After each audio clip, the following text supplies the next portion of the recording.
महाराष्ट्र के ठाणे में एक फर्जी कॉल सेंटर का भांडाफोड़ किया है। पुलिस ने इस सिलसिले में 16 लोगों को गिरफ्तार किया है।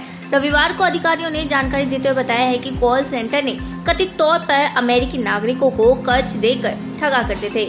वरिष्ठ पुलिस निरीक्षक वीबी मुर्तदक ने बताया है कि फर्जी कॉल सेंटर मामले में पुलिस ने गुप्त सूचना के आधार पर छापेमारी की थी।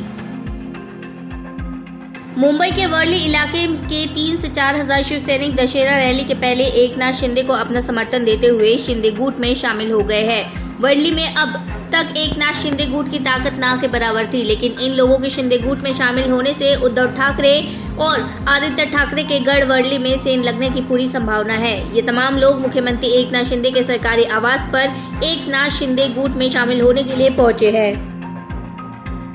बिहार की सियासत से बड़ी खबर सामने आ रही है। बताया जा रहा है कि कानून मंत्री कार्तिक के बाद अब नीतीश कुमार में बने कृषि मंत्री सुधाकर सिंह ने भी मंत्री पद से अपना इस्तीफा दे दिया है। उन्होंने डिप्टी सीएम तेजस्वी यादव को अपना त्याग पत्र सौंप दिया है।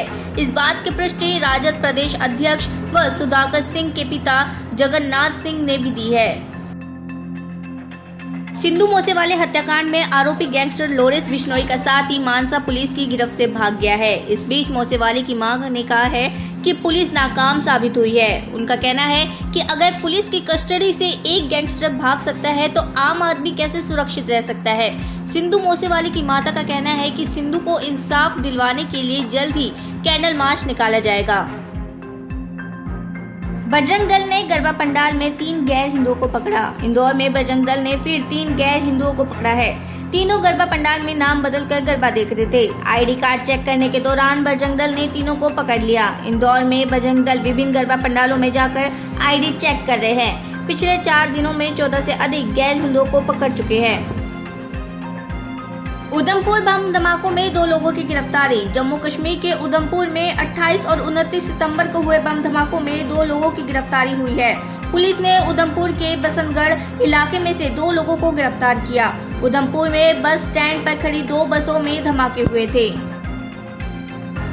राष्ट्रपति ने बापू को दी श्रद्धांजलि। राष्ट्रपति द्रौपदी मुर्मू ने महात्मा गांधी को राजघाट पर जाकर श्रद्धांजलि दी है।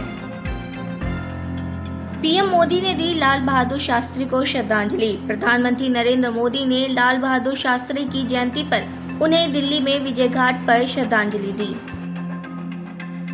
उत्तर पूर्वी दिल्ली के नंद नगरी इलाके में डीएम कार्यालय के पास शनिवार शाम एक युवक की सरेहार चाकू मारकर हत्या कर दी गई। मृतक की शिनाख्त सुंदर नगरी निवासी मनीष के रूप में हुई है।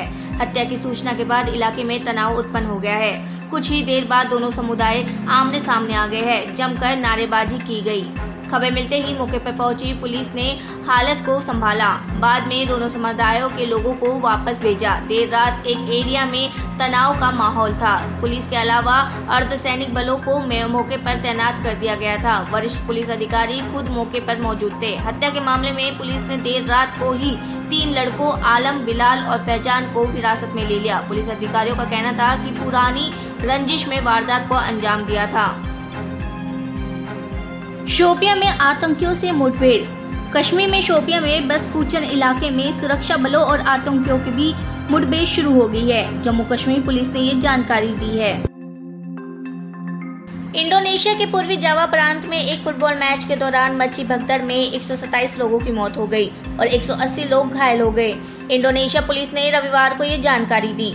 पूर्वी जावा के पुलिस प्रमुख निको अपिंटा ने संवाददाताओं से कहा है कि अरेमा एफसी और प्रसेबाया सुरेबाया के बीच मैच समाप्त होने के बाद हारने वाली टीम के समर्थकों ने ग्राउंड पर हमला कर दिया। इस पर पुलिस ने आंसू गैस छोड़ी, जिसपे भगदड़ मच गई। वैज्ञानिकों ने पृथ्वी के केंद्र के पास विशालकाय महासागर की खोज की है। अंतर्राष्ट्रीय शोध में पता चला है कि वैज्ञानिकों ने पृथ्वी की सतह के नीचे के सभी महासागरों के आयतन के 3 गुना पानी के एक विकास महासागर की खोज की।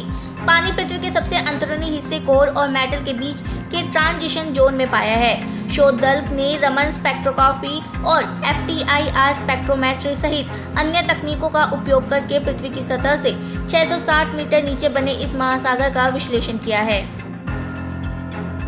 नवी मुंबई में राजस्व खुफिया निदेशालय ने 1476 करोड़ रुपए का 198 किलोग्राम उच्च शुद्धता क्रिस्टल मेथाम्फेटामाइन और 9 किलोग्राम उच्च शुद्धता कोकेन रुपए की कीमत जब्त की है। ये देश में एम्फेटामाइन और कोकेन की सबसे बड़ी बरामदगी में से एक है। देश में कोरोना वायरस के 3,375 नए मामले सामने आए हैं। कोविड के वर्तमान में 37,444 एक्टिव केस है। देश में कोरोना के मामले लगातार कम हो रहे हैं। सिंधु मूसेवाले हत्याकांड के आरोपी लॉरेंस बिश्नोई का साथी मानसा पुलिस की गिरफ्त से फरार हो गया। उसे कपूरथला जेल से मानसा पुलिस रिमांड पर लाया था।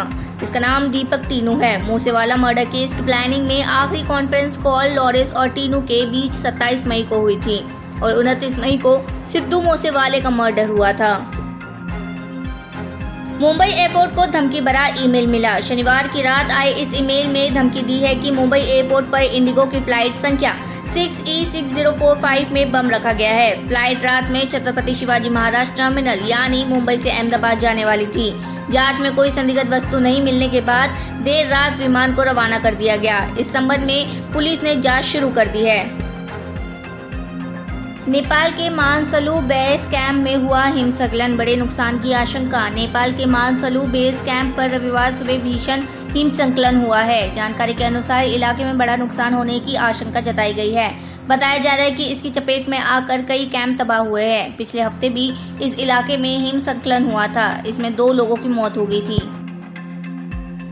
कर्नाटक के मुख्यमंत्री बसवराज बोम्मई ने रविवार को महात्मा गांधी की जयंती के मौके पर कांग्रेस पर निशाना साधा है। उन्होंने कहा है कि आज गांधी जयंती है, हम क्यों फर्जी गांधी लोगों की बात करें। पूरी कांग्रेस पार्टी जमानत पर है। राहुल गांधी, सोनिया गांधी और DK शिव कुमार भी बेल पर है। कर्नाटक कांग्रेस के लिए ATM था, लेकिन अब ऐसा नहीं है। म्यांमार नेशनल एयरलाइंस का एक विमान 63 यात्रियों को लेकर लोईकाव एयरपोर्ट में उतरने वाला था। उसी वक्त किसी ने जमीन से विमान पर फायर कर दिया। उस वक्त विमान करीब 3500 फीट की ऊंचाई पर था। हैरत की बात है कि इतनी ऊंचाई पर होने के बावजूद गोली विमान की बाहरी परत को भेदते हुए एक यात्री को जा लगी। इस घटना के बाद शहर की सभी उड़ानें अनिश्चितकाल के लिए रद्द कर दी गई है। म्यांमार की सेना सरकार ने विद्रोही बलों पर विमान पर फायरिंग करने का आरोप लगाया है। उन्होंने कहा है कि यात्री विमान पर इस तरह का हमला युद्ध अपराध है। हालांकि विद्रोही ग्रुप ने इन आरोपों से इनकार कर दिया है।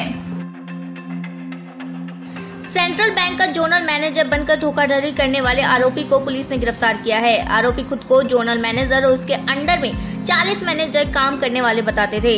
आरोपी और उसके साथी कॉल करके लोगों को लोन में 50% सब्सिडी देने की स्कीम पर बात करके फंसाते थे। इसके बाद उनसे मार्जिन मनी और अन्य खर्च के नाम पर पैसे ठग लेते थे।